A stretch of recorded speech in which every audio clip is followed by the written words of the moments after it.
اردو ادب نے قیام پاکستان کے بعد کن جدید رجحانات کو اپنا موضوع بنایا؟ یہ مسئلہ ہماری آج کی گفتگو کا موضوع ہے۔ اس مذاکرے میں جامعہ کراچی کے صدر شعبہ اردو اور dean faculty of arts doctor Abul Lais Siddiqui صاحب ماڈریٹر کے فرائض انجام دے رہے ہیں۔ آپ کے علاوہ اسی شعبے سے جو اساتذہ اس گفتگو میں شرکت کر رہے ہیں ان کے اسماء گرامی یہ ہیں: ڈاکٹر عبدالقیوم،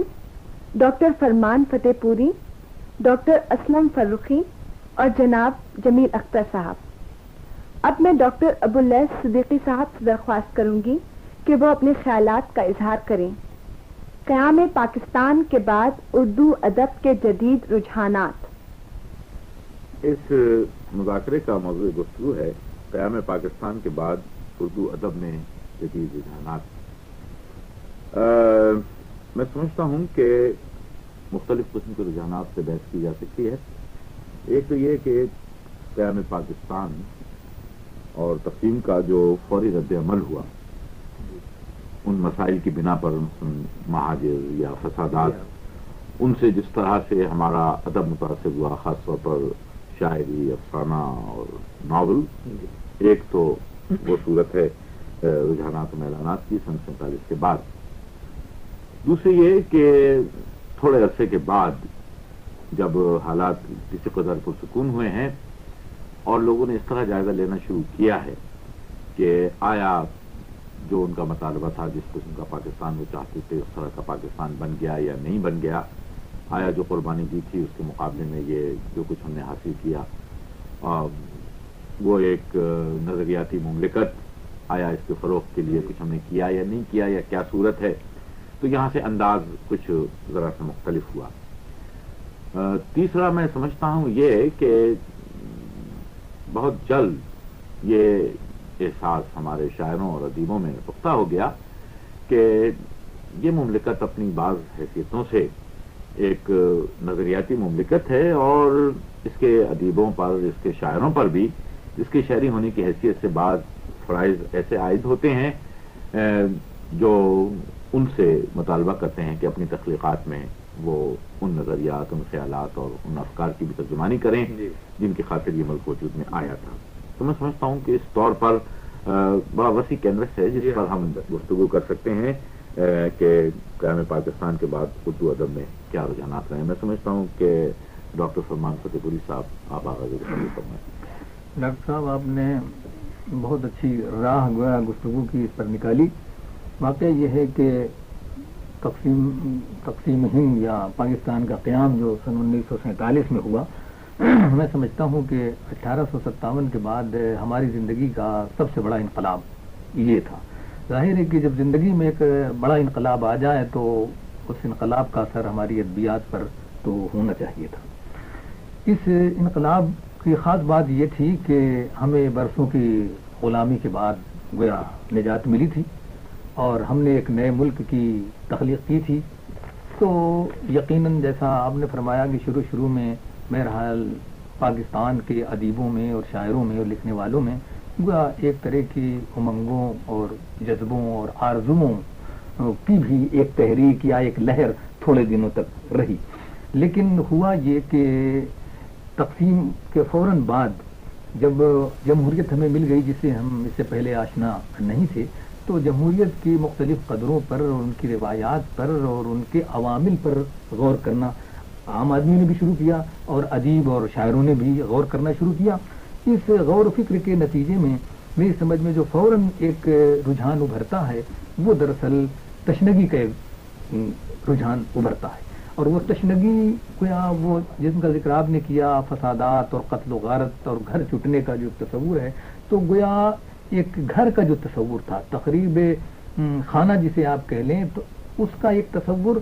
اور جو کچھ ہم چاہتے تھے، جو آرزوئیں اور جو تمنائیں ہم نے ایک بنائی تھی، جو حیولہ ہمارے ذہن میں تھا، وہ گویا پوری طرح سے ہم چاہتے تھے کہ شاید وہ فوراً مکمل ہو جائے گا یا ہمیں مل جائے گا۔ جب وہ نہیں ملا تو اس کے بعد ہمارے ادب میں ایک تشنگی کا رجحان ایسا ملتا ہے جو ایک طنز کی صورت اختیار کرتا ہے، خود اپنے اوپر، اپنی قوم پر اور اپنی ملت پر اور اپنے ملک پر، اگرچہ اس طنز کا وہ رویہ نہیں ہے جو ظاہر ہے کہ بیرونی حکومت پر تھا، یہ احساس موجود تھا کہ ہمیں جو کچھ لکھنا ہے اور تنقید کرنی ہے وہ اپنے معاشرے پر کرنی ہے اور اپنی اصلاح کے لیے کرنی ہے. ایک تو میں سمجھتا ہوں کہ یہ رجحان تقسیم کے بعد فوراً. دوسرا مجھے رجحان جو ہے فوراً اس کے بعد ایک طبقاتی کشمکش کا رجحان مجھے نظر آتا ہے. طبقاتی کشمکش کا رجحان نیا نہیں تھا، ہندوستان اور پاکستان میں پہلے سے موجود تھا، لیکن گزشتہ سن 47 سے گزشتہ 25 سال میں اگر آپ محسوس کریں تو یہ تھا کہ اس کا رویہ جو تھا اس کشمکش کا، کیونکہ ہمیں آزادی لینی تھی برطانیہ سے اور خود دو قومی نظریے کی بنیادوں پر ایک بہت بڑی قوم سے اور بھی ہمیں مقابلہ کرنا تھا، تو دراصل وہ طبقاتی کشمکش جو پاکستان میں آ کے ابھری اس کا رویہ جو تھا ان دو طرف بٹا ہوا تھا. اس لیے ترقی پسند تحریک کے دور میں تو وہ چیز ابھری تھی، لیکن 47 کے بعد پھر فوراً میری نظر میں وہ دب سی گئی یا ختم ہو گئی. لیکن یہاں آنے کے بعد، تقسیم کے بعد، چونکہ ہمارے سامنے اب نہ وہ نشانہ تھا نہ وہ نشانہ تھا، ظاہر ہے کہ ہمیں اپنے سامنے اپنے ہی مسائل تھے، انہی پہ غور و فکر کرنا تھا، انہی پہ تنقید کرنی تھی. اور یہاں کے مسائل جو پیدا ہوئے اس میں طبقاتی کشمکش کو یا دولت کے وسائل کو بڑا دخل تھا. نتیجہ یہ ہے کہ ہمارا تقسیم کے بعد فوراً ایک طبقاتی کشمکش کا رویہ ابھرتا ہے اور ہمارے غزل گو شاعر، نظم نگار شاعر، نقاد اور افسانہ نگار، ان سب میں گویا مسئلہ امیر اور غریب کی زندگی کا جو مسئلہ ہے وہ اس طرح سے نہیں پیش کیا گیا جیسے ترقی پسندوں نے پیش کیا تھا. وہاں جو تھا گویا ایک نظریے کے طور پہ، مسلک کے طور پہ ایک بات کہی جا رہی تھی، تو بات وہاں بھی یہی کہی، لیکن یہ طبقاتی کشمکش کا رویہ جو ہے اس کے مقابلے میں گویا زیادہ سبک یا زیادہ جمالیاتی اور ادیبانہ رویہ. فرمان صاحب، اگر آپ نے جو بعض باتیں کہی ہیں وہ بڑی اہم اور بنیادی ہیں اور انسان کی گویا زندگی میں ظاہر ہے کہ بڑی اہمیت ہی رکھتی ہیں، لیکن اگر آج کے موضوع کو دیکھتے ہوئے ہم اس طرف ذرا زیادہ توجہ دیں کہ اصناف کے اعتبار سے ہم نے کہ تقسیم نے ہماری کن کن چیزوں پر کیا کیا اثر ڈالا ہے، تو میں سمجھتا ہوں کہ سامعین کو کچھ زیادہ اس سلسلے میں مدد ملے گی. ڈاکٹر قیم صاحب، میں اور دو بنیادی سوال آپ سے اس سے پہلے کروں گا، اس میں اصناف بھی آ جائیں گے. دو خاص باتیں کہی گئی ہیں تقسیم کے بعد کے ادب کے متعلق. مثلا ایک تو نعرہ یہ تھا کہ ادب مر گیا یا جمود طاری ہے ادب پر، یہ ایک نعرہ ہوا. اس کے بعد دوسرا وہ نعرہ ہوا اسلامی ادب، یعنی چاہیے یا نہیں چاہیے، یا چاہیے تو اس کی کیا نوعیت ہونی چاہیے. میں سمجھتا ہوں کہ یہ دو چیزیں ایسی ہیں جن کا تعلق براہ راست ہمارے تمام ادیبوں سے اور تمام اصناف سے ہے. تو آپ کسی صنف کو لے لیں، جہاں تک یہ جمود کا تعلق ہے، میں اس سلسلے میں یہ بات عرض کروں کہ بہرحال انسان مختلف قسم کے ہوتے ہیں، ادیب بھی انسان ہوتا ہے، وہ بھی مختلف قسم کے خیالات رکھتا ہے. کوئی ان میں ایسا ہے کہ جو ظاہر قنوتیت پسند ہوتا ہے، بعض ایسے ہوتے ہیں جو رضائیت پسند ہوتے ہیں، بعض ایسے ہوتے ہیں جو سختی میں بھی جینا جانتے ہیں، بعض ایسے جو ہیں جو آرام میں بھی مرنا چاہتے ہیں. مختلف قسم کے لوگ ہوتے ہیں. میں سمجھتا ہوں کہ جن لوگوں نے یہ باتیں کہی تھیں کہ ادب میں ہمارے جمود ہے، یہ ادب مر گیا، میں سمجھتا ہوں کچھ قنوتیت کا شکار تھے اور یہ بات کچھ اپنی جگہ پر صحیح نہیں ہے. اس لیے کہ اردو ادب کے تک ہی اگر ہم اپنے دائرے کو محدود رکھیں تو ہمارے شعراء نے انسانیت کا اتنا بڑا فرض زمانے میں انجام دیا ہے، جبکہ دنیا ایک دوسرے کے خون کے پیاسی تھی. تمام طبقاتی کشمکش جس کی طرف آپ نے اشارہ کیا ہے وہ کیفیت تو اپنی جگہ بہرحال مستقل چلی آ رہی ہے، لیکن یہ کہ انسان نے بہرحال بربریت کا جو مظاہرہ کیا، سب کچھ کیا، جس کے باوجود اردو شعراء نے کچھ اپنا رویہ بالکل نہیں بدلا اور ان کی انسان دوستی بلا لحاظ مذہب ملت برابر پروان چڑھتی رہی. اور میں سمجھتا ہوں کہ تقسیم کے بعد اردو ادب اپنا یہ بڑا افتخار ہے، اس کے لیے باعث افتخار ہے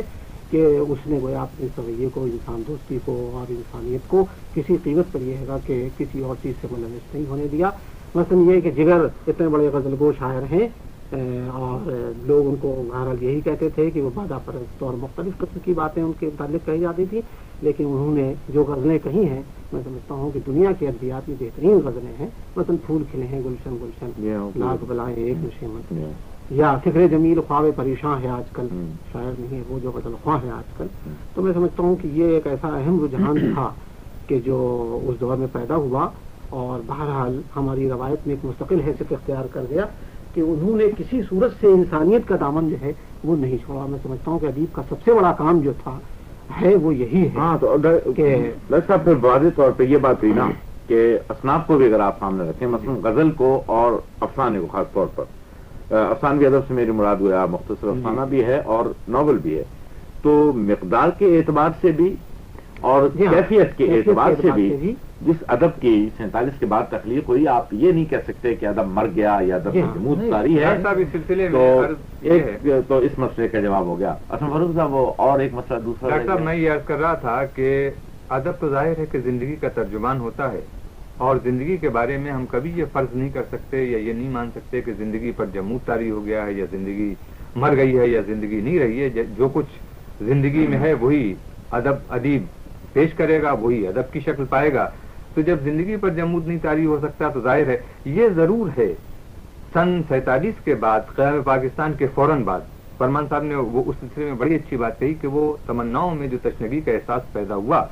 اس کی وجہ سے مثلا ہمارے نوجوان غزل گو شعراء نے طرز میر کا احیا کیا،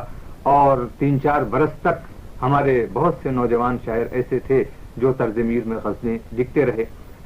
یہ گویا ایک یاسیت کی علامت تھی جو ذہن پر طاری تھی. ایک بات یہاں واضح کرتا چلوں جی کہ جو طرز میر کو آپ نے گویا ایک قنوتیت کے غالب معنوں میں لیا ہے گا، اور اگر وہ سوچ کوئی اپنے اندر پیدا کر کے مسائل کی تہ تک پہنچنے کی کوشش کرے تو میں سمجھتا ہوں کوئی ایسی بات یہ ہے کہ وہ صرف قنوتیت نہیں، صرف قنوتیت نہیں تھی. میں تو یہ عرض کر رہا ہوں کہ حالات نے یاسیت کا ایک انداز پیدا کیا تھا جس نے طرز میر کے احیا پر مجبور کیا فنکاروں کو، اور بعد میں وہ اس طرف سے کنارہ کش ہو گئے جبکہ حالات نے بہتر صورت. لیکن میر دلی چھوڑ کے گئے تھے لکھنؤ، ایک نئے تہذیبی ماحول میں ان کو پہنچا دیا گیا، وہ ان کی توقعات کے مطابق نہیں تھا، تو اس لیے وہ کہتے ہیں کہ وہیں آکاش مر رہتا سراسیما متائے ہنر پھیر کر لے چلو. تو اور یہ زمانے میں ہوا یہ زمانہ. تو میں سمجھتا ہوں کہ اس زمانے میں جو مزاج میر سے ہم آہنگی میں وہی بات عرض کر رہا تھا کہ یہ گویا شعوری اثر تھا جو احیا ہوا، لیکن حالات میں جب بہتری پیدا ہوئی اور گویا نئے ادیبوں کو یہ احساس ہوا کہ انتقال آبادی سے یا محض وطن ترک کر دینے سے ایک زندگی کا ایک مثبت رویہ نہیں اختیار کیا جا سکتا، تو نظر میں وسعت پیدا ہونا شروع ہوئی اور وہ تشنگی کا احساس ختم ہونا شروع ہوا. لیکن بڑی مشکل یہاں یہ پیش آئی کہ تشنگی کا احساس پوری طرح ختم نہیں ہونے پایا تھا اور مسائل ختم نہیں ہونے پائے تھے کہ ملکی حالات اور سیاست میں ایسا انتشار اور ایسی ابتری اور کچھ ایسی کیفیت پیدا ہوئی کہ اس کی وجہ سے وہ سوز کی کیفیت طرز میر تو ختم ہو گیا، لیکن سوز کی اور طنز کی کیفیت بدستور برقرار رہی. اور اب گویا سوز کا اور طنز کا نشانہ ہم خود تھے، کسی دوسرے کو ہم نے نشانہ نہیں بنایا. طبقاتی کشمکش کا رجحان ہمارے یہاں بدلے ہوئے انداز میں آیا، کبھی ہم نے اس پر غور و فکر کیا، کبھی اقوام عالم کی صف میں جو ہمارے ساتھ بے انصافی ہوئی یا جو جائز مقام ہمیں نہیں ملا، کبھی اس پر ہمیں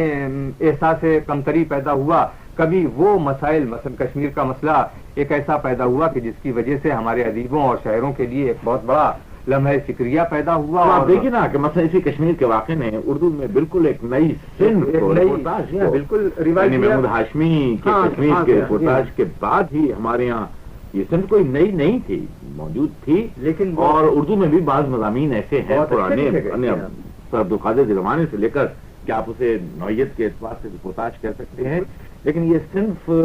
جس حیثیت سے ہمارے یہاں آئی تو یہ کشمیر کے مسئلے کے بعد ہی آئی اور پھر بہت سے رپورٹاج لکھے گئے ہیں.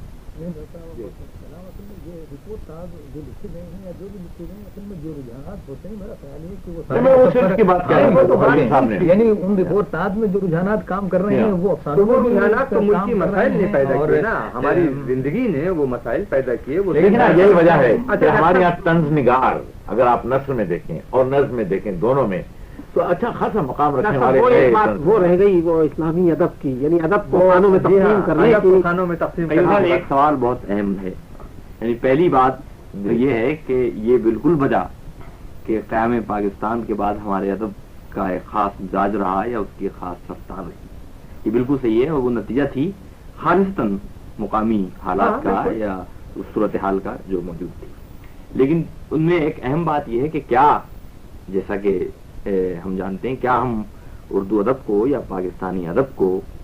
عالمی ادب سے یا عالمی ادب کی رفتار سے غیر متعلق کر کے دیکھیں گے، اور وہ تو میں نے اشارہ کیا، اسے ہم صرف ایک ایئر ٹائٹ کمپارٹمنٹ میں بند قسم کا ادب آج کا سوال مکمل ہو گیا. میں عرض کروں اس سلسلے میں اصل میں جب ہم یہ بات کرتے ہیں طبقاتی کشمکش کی تو دراصل وہ پاکستان ہی کی طبقاتی کشمکش کی بات ہے. ملکوں پر اور تمام پسماندہ ملکوں میں جو ایک جبر ہے بڑی قوموں کا یا سرمایہ داروں کا یا دولت مندوں کا، اسی طرح کی ایک تحریک ہمارے یہاں تھی اور اس کا بھی رد عمل ہے. لیکن اگر آپ بالکل بین الاقوامی یا عالمی ادب کے تعصب سے بھی دیکھیں تو سن 54-55 کے بعد، یہ سن 47 سے 8 سال تک تو آپ یہ رجحانات کہہ سکتے ہیں. لیکن کیا 54-55 کے بعد سے ایسے لوگ یعنی نثر نگار بھی، تنقید لکھنے والے بھی، افسانہ نگار بھی اور غزل اور نظم لکھنے والے بھی ایسے نہیں گویا پیدا ہوئے جن کے یہاں اب یہ جو جدید تنقید ہے یا جو عدد ہے جسے ہم بے معنیت کہتے ہیں، تو یہ ظاہر ہے کہ یہ تقسیم کے بعد کی ہمارے یہاں دین گزشتہ 10-12 سال سے یہ جو پنپ رہی ہے یا آگے بڑھ رہی ہے، تو یہ بین الاقوامی تحریکی کا نتیجہ ہے اور وہیں کے اثرات ہیں جن سے گویا فرمان صاحب اصل میں ان کا مقصد یہ ہے کہ یہ ادب میں جمود ایک آفاقی یا یہ اسلامی ادب جو ہے، یہ جو نعرے لگائے گئے تھے لیکن وہ مکمل نہیں ہوئی ابھی وہ موضوع اصل میں یعنی ادب میں جمود ہے کا مسئلہ یہ تھا. میں عرض یہ کرنا چاہتا تھا کہ ادب میں جمود ہے کا جو نعرہ جس گروہ کی طرف سے لگایا گیا تھا، اس کا تعلق ان لوگوں سے تھا جو مغرب کی جدید ترین ذہنی تاریخ سے تحقیقوں سے ہر ماہ وقت اپنے آپ کو واقف اور آگاہ رکھتے تھے. اور ہم یہ جانتے ہیں کہ سن 55 کے بعد یعنی جو فرانسیسی لکھنے والے تھے اور جو عالمی ادبیات کے ایسے لوگ تھے کہ جو قداور ہیں جن کے نام اور کام کی ایک اہمیت و حیثیت ہے، انہوں نے ایک خاص قسم کی ذہنی فضا کے تحت جو ظاہر ہے جس کا جو بنیادی تضاد تھا وہ تھا روس اور امریکہ اور دوسری جو طاقتیں تھیں ان کی آپس کی کشمکش، اس کی بنیاد پر انہوں نے ایک فیصلہ یہ ثابت کیا کہ صاحب ادبیات کا رول جو ہے وہ ختم ہو چکا، یا ادب جو ہے مر گیا، اس میں توانائی اور قوت جو ہے باقی نہیں رہی. ظاہر ہے کہ اس کا تعلق جو تھا ظاہر ہے کہ ایک دم فیصلہ نہیں کیا گیا تھا، بلکہ اس کے پس پوچھ ایک خاص قسم کی فکر کام کر رہی تھی. نتیجہ اس کا یہ ہے کہ اس مخصوص فکر کے تحت جو لکھنے والے تھے پاکستان میں، انہوں نے بھی یہ اعلان کرنا مناسب سمجھا کہ اردو ادب جو ہے مر گیا. جبکہ ہم یہ جانتے ہیں کہ اس عہد میں جس عہد میں اس بات کا اعلان کیا گیا کہ اردو ادب مر گیا، کیفیت اور کمیت دونوں کے اعتبار سے افسانے میں اور شاعری میں اور ناول میں ڈرامے میں بہتر ادب پیدا کیا گیا. اور یہ خود وہ لوگ یہ نعرہ لگا رہے تھے انہوں نے تخلیقی سطح پر پہلے کی نسبت زیادہ بہتر کارنامے لکھے پیش کیے. اصل میں جمیل صاحب اس میں تو اختلاف کی کوئی گنجائش نہیں، یہ میں سمجھتا ہوں کوئی رجحان نہیں تھا. یہ بعض لوگوں نے جو ہے چونکا دینے والی بات چونکا دینے والی بات جب شخص نے کہی کہ ادب میں جمود، آپ نے دیکھا ہوگا اس کا رد عمل کتنا بڑا ہوا، کسی نے اس بات کو تسلیم نہیں کیا اور تصنیف و تالیف اور تخلیق تمام چیزیں پیش کی گئیں کہ آپ کن بنیادوں پر، کن معیاروں کی بنیادوں پر آپ کہتے ہیں کہ جمود ہے. تو وہ ایک نعرہ یا ایک چونکا دینے والے بات ایک بڑے ادیب نے کہی، لیکن وہ مستقل رجحان کی صورت کوئی ہمارے اسلامی ادب کی جو بات ہے اصل میں میں سمجھتا ہوں ڈاکٹر صاحب کی تہذیبی طور پر پاکستان کے بعد یہاں 3 رویے جو ہیں خاص طور پر یقیناً رہے ہیں، جن میں سے ایک تو اسلامی ادب کا ایک رجحان آپ کہہ سکتے ہیں، اور ہیں کچھ لوگ جو فرمان صاحب پہلے تو یہ وضاحت ہونا چاہیے کہ اسلامی ادب سے مراد کیا ہے. ہو جائے گی لیکن میں بتا دوں ظاہر ہے جیسے میں نے شروع میں کہا تھا بھائی ایک نظریاتی مملکت ہے اور گویا اس نظریاتی مملکت کی اساس میں اسلام کا بڑا دخل ہے. لہذا اس مملکت کی فلاح و بہبود کے لیے اس کے ایسے افکار اور ایسے خیالات جس کا اس کی اساس سے تصادم ہو وہ اس نظریاتی ادب سے ان کے لیے قابل قبول نہیں ہوں گے. بھائی اسلامی ادب کے معنی صرف یہ نہیں ہے کہ نماز روزے کی کتابیں اور مسئلے مسائل کی کتابیں وہ بھی ضروری ہوتی ہیں، وہ مذہبی ادب ہوگا. میں عرض کروں کہ سن 1935 کے بعد خاص طور پر ترقی پسند ادب کی تحریک کے بعد ایک چیز پیدا ہوئی تھی جسے آپ مذہب پر استہزاء کہہ سکتے ہیں. جی ٹھیک ہے. جوش صاحب کے یہاں بھی آپ دیکھ رہے ہیں، بعض اور لوگوں کے یہاں بھی دیکھ رہے ہیں، وہ تحریک کی صورت میں تھا یا محض آؤٹ برسٹ تھا، شخصی یا انفرادی تھا یا ایجوکیشنل تھا، کیا بہرحال استہزاء کا تھا. مثلا اب نون راشد نے جہاں ذکر کیا ہے وہ بوڑھا خدا جو اونگ رہا ہے، اگر وہ فقرہ اس میں سے نکال بھی دیا جائے تو ان کی پوری نظم کے تاثر میں کیا کمی ہوتی ہے. میں نے اس کو نکال کے بھی پڑھنے کی کوشش کی، تاثر مجھ پہ تھا. تو اب ظاہر ہے کہ وہ رجحان اب یہاں فروغ نہیں پا سکتا، نہیں پا سکتا ہے۔ رندوں نے جو چھیڑا زاہد کو، ساقی نے کہا طنز سے آج، اوروں کی وہ عظمت کیا جانی، کمزور جو انسان ہوتے ہیں۔ ٹھیک ہے، تو اس میں رند اور زاہد کی جو کشمکش ہے،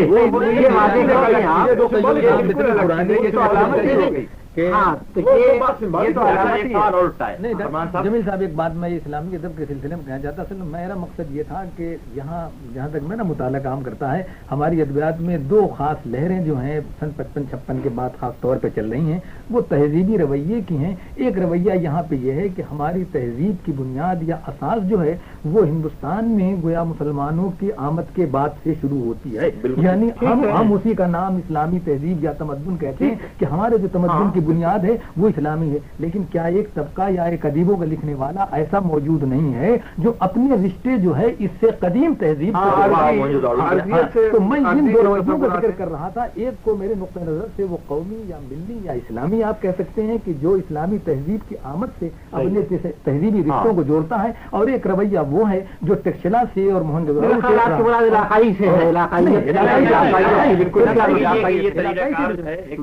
ہے علم الاسلام کا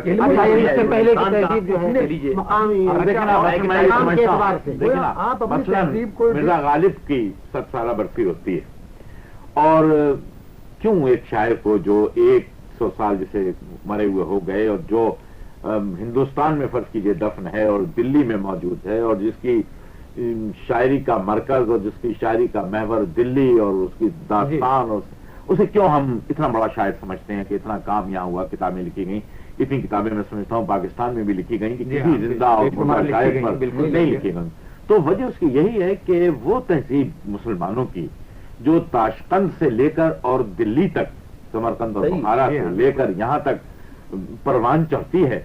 ہم بھی اپنے آپ کو اسی تہذیب کے سفینے کا ایک جز، اسی کارواں کا ایک فرد سمجھتے ہیں۔ اور اس اعتبار سے اسلامی ادب کے معنی صرف یہ نہیں ہے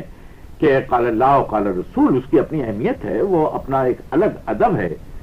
اور اس ادب کی ایک اپنی الگ زبان ہے، اس کی ایک الگ اہمیت ہے۔ لیکن جب ہم اسلامی ادب کی بات کرتے ہیں تو ہماری مراد وہ اسلامی تہذیبی ادب ہے، مسلمانوں کی آمد سے شروع ہوتا ہے، اس میں عربوں کا بھی حصہ ہے، اس میں ترکوں کا بھی حصہ ہے، اس میں ایرانیوں کا بھی حصہ ہے، افغانوں کا بھی حصہ ہے، اس میں ہمارا بھی حصہ ہے، ہمارے ملک کے مختلف علاقوں کا بھی حصہ ہے، صوفیوں کا بھی حصہ ہے، شاعروں کا بھی حصہ ہے، ادیبوں کا حصہ ہے۔ ان سب نے مل کر جس کلچر کو پیدا کیا اور اس کلچر کا مظہر جو ادب ہوا مختلف اصناف کی صورت میں، غزل ہو، مثنوی ہو، قصیدہ ہو، وہ اسلامی ادب ہے جس میں ان اقدار کو اور اس تہذیبی پس منظر، مطلب یہ ہے ایک سوال اور ہے، مثلا یہ کہ آپ اسے اسلامی ادب کہیں، ایک سوال اسی زمانے کا ہے، یا پاکستانی ادب کہیں؟ آپ کچھ کہہ لیں، آپ کچھ بھی کہیں، یہ پڑھنی چاہیے، لیکن ڈاکٹر صاحب نہیں، ابھی صاحب زبان کے لحاظ سے تو آپ کہہ سکتے ہیں، لیکن یہ کہ انگریزی ادب نہیں، یعنی پاکستان کی اگر کوئی قومی بنیاد تھی یا نظری بنیاد تھی تو اس کی بنیاد پہ وہ تمام ادب جو پاکستان کی مملکت کے اندر اس خاص نظریے چھایا چلتے ہوئے تخلیق کیا جائے گا، آپ اسے پاکستانی ادب کہیں گے، اور اس پاکستانی قومیت میں جو بنیادی نقطے شامل ہیں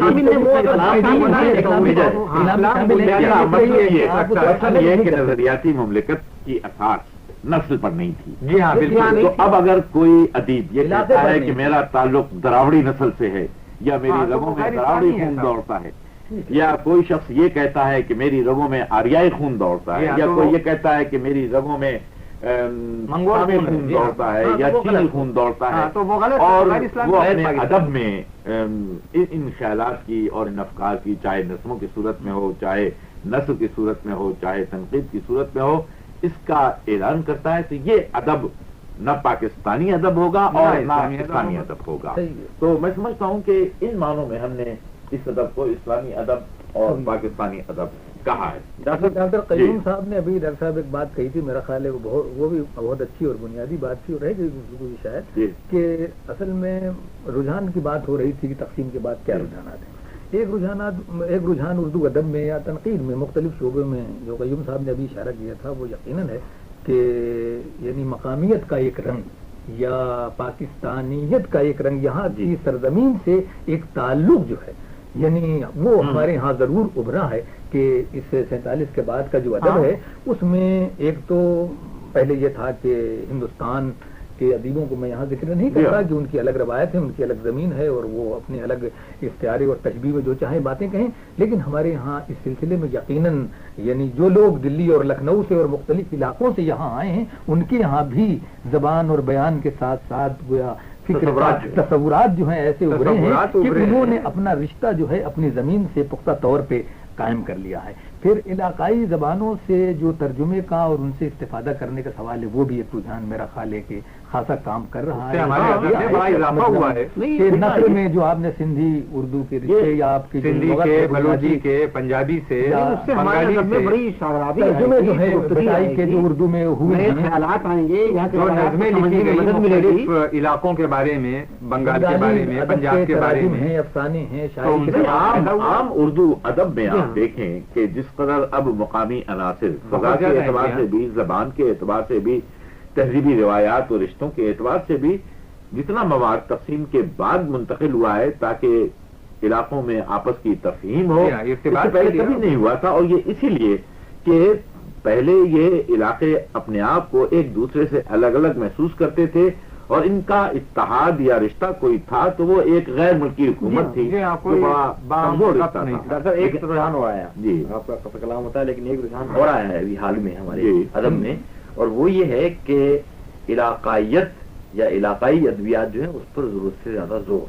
یعنی یہ کہ اردو میں جو افسانے لکھے جا رہے ہیں یا جو شاعری کی جا رہی ہے، جس کی میں اشارہ مثلاً یہ کروں گا کہ غلام مستقلین وغیرہ یا جیسے ظفر اقبال اس قسم کے شعراء ہیں،